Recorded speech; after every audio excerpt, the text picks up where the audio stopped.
राजा बनने के युग में हम लोगों ने जनता के लिए क्या क्या किया और क्या क्या कर गए। दिन में महुआ, रात में अंग्रेजी, इलेक्शन आते चाही विदेशी। ये विकास का मुद्दा नहीं है। इंसान के भेष में लुटेरे हो या लुटेरिया, यहाँ पे हजार मिलेंगे, क्योंकि हराम की खाने की आदत है इन्हें। मजबूर अब ये नहीं, क्योंकि कसूर इनका नहीं, यहाँ पे सरकार भी इनसे लिप्त हो चुकी है। माना कि अंग्रेज गुलामी में हमें मारते थे वे कोड़े, अब तो स्वतंत्रता आजादी में अपने ही अपने को मार रहे हैं। बेबस हैं लोग यहाँ पर। आप बोलते हैं तुम्हारी धड़कनों के जान है। शराब व दारू अगर पीना जुर्म है तो बेचने का काम क्यों? कुछ मांग कर पी रहे हैं, कुछ खरीद कर पी रहे हैं, कुछ इलेक्शन के टाइम पे पी के जी रहे हैं। गुर्दा किडनी व आते सड़ा कर कसूर खुद का नहीं पूरा घर का दे रहे हैं। बेरोजगार थे नहीं वो, फिर भी बेरोजगार बता रहे हैं। इनकी नादानियों से सरकार भी अपनी मर्जी चला रही है।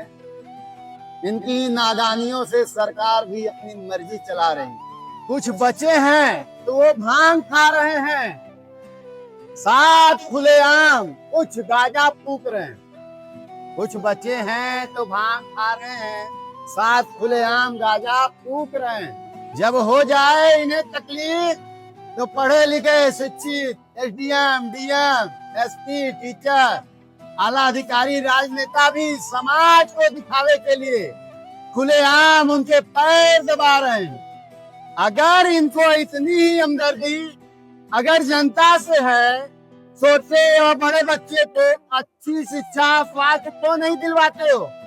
बड़े बुजुर्ग माता पिता को अच्छी जांच क्यों नहीं करवाते हो?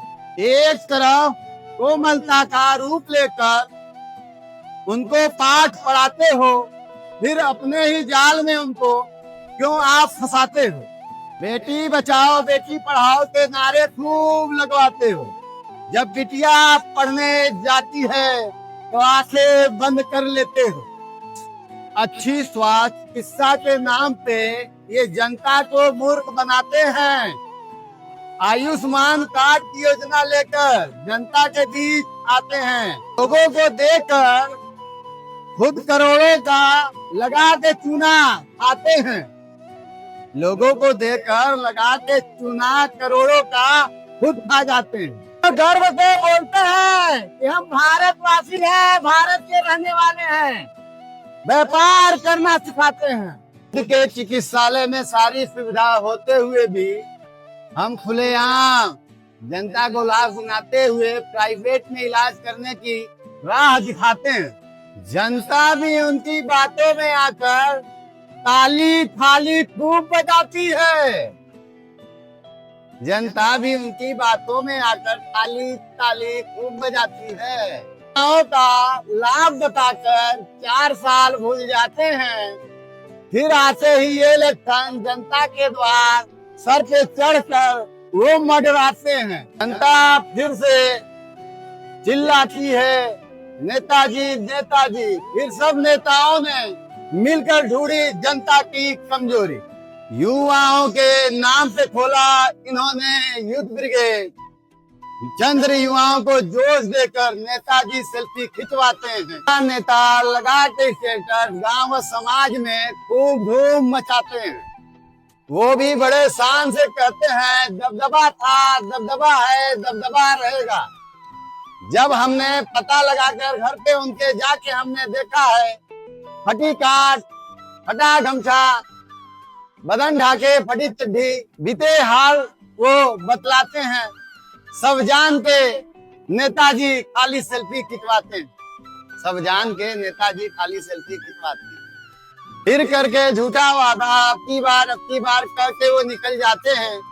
युवा कोष के युवा नेता खुद को नेता मानते हैं।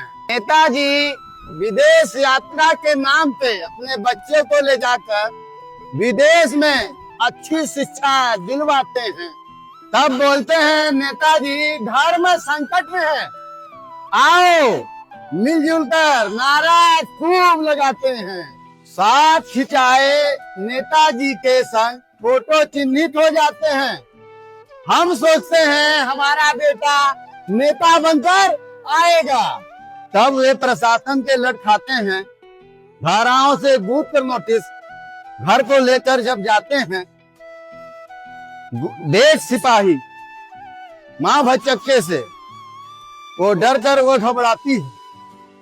देख सिपाही माँ भचक्के से डर के वह घबराती है। ले नमूना जमानत को कोर्ट कचहरी जाती है, तब मारे पड़ोसी ताना अब काहे नहीं इतराती हो। तब पड़ोसी मारे ताना अब काहे नहीं इतराती हो। जौने नेताजी के चक्कर में हम गए जेल, नेताजी नम आंखों से बोले बेटा सरकार नहीं हमारी, नहीं तो तुम्हारे अंदर जाने से पहले करा दिए होते बे।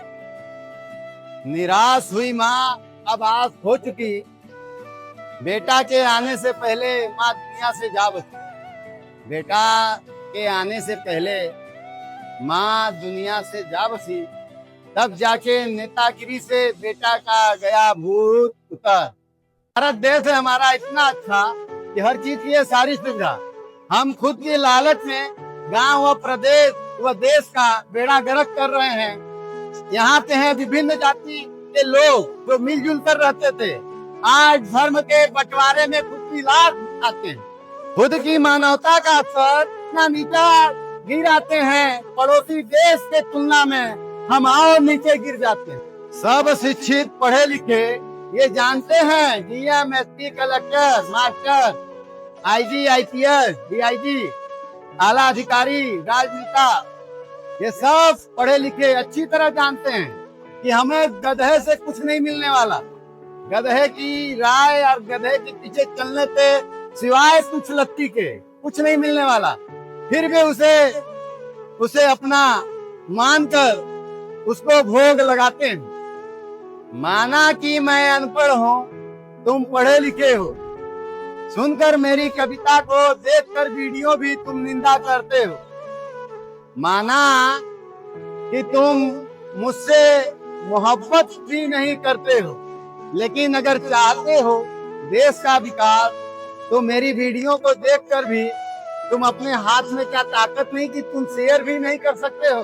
अगर बात मेरी वीडियो के माध्यम से आपके सहयोग से जन जन तक जाएगी तो लोगों के दिल से आवाज आएगी इंकलाब के नारे पे कि स्वास्थ्य, चिकित्सा और शिक्षा हम सबका जन्मसिद्ध अधिकार है और हम लेकर रहेंगे आजादी, और हम सबको जन जन तक पहुंचाएंगे स्वास्थ्य, शिक्षा और चिकित्सा के लिए। ये जिम्मेदार सरकार है जो हक अगर पास कर हम लोग को नहीं देती, इसके लिए आप लोग को आवाज खुद बननी पड़ेगी। अगर आप आज भी अगर आवाज नहीं उठा सकते तो ये समझ लीजिए कि आप कभी जिंदगी में अपना हक नहीं मांग सकते। कोर्ट कचहरी का चक्कर जिंदगी भर लगाते रहेंगे। जिस तरीके से कानून चल रहा है उस कानून के हिसाब से आज के हिसाब से आपका कुछ भी नहीं है देश में। जय हिंद, जय भारत।